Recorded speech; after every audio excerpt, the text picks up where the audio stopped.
Hello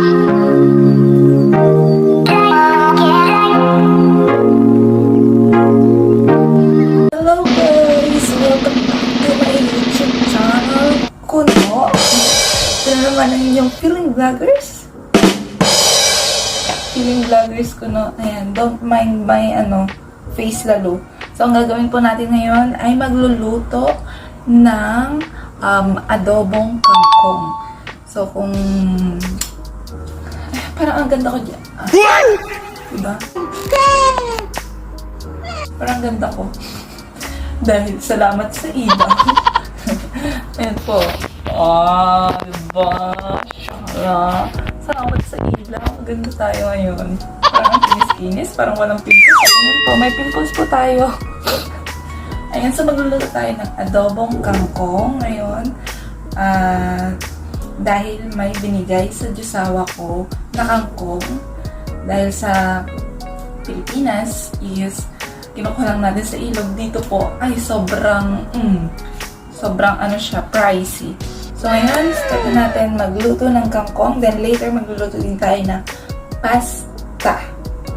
Ayan, so ang first po natin na is naihiwa ko na po siya. Ayan, so meron tayong luya. So kasi may luya siya. Yung iba, mga ginagamit nila is bawang tsaka sibuyas lang. So ako, gusto ko na may luya, may bawang tsaka sibuyas. Then meron na din kaming kanina niluto. Parang na lang natin ulit siya. Parang gigisa lang ulit natin siya. Pero kanina na deep fry na siya.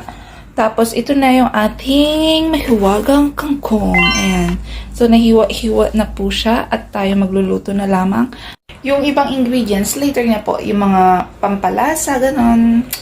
Huwag niyong i-judge yung aking pagluluto dahil hindi naman ako chef. Natin ng olive oil. Konti lang. Yung sakto lang makapag-isa.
Napakagandang plating naman yan. Ayan Napakagandang luto naman yan. Tanan! Yan na po ang plating natin. So, I hope you like it. So, I hope magawa niyo din po siya. Thank you so much for watching. Nagawa mo. Thank you so much. Sana po nagustuhan niyo po yung aking content for today. Sana, sa mga hindi pa nakapag-subscribe, subscribe na po kayo and click the notification bell for more updates, guys. Thank you so much!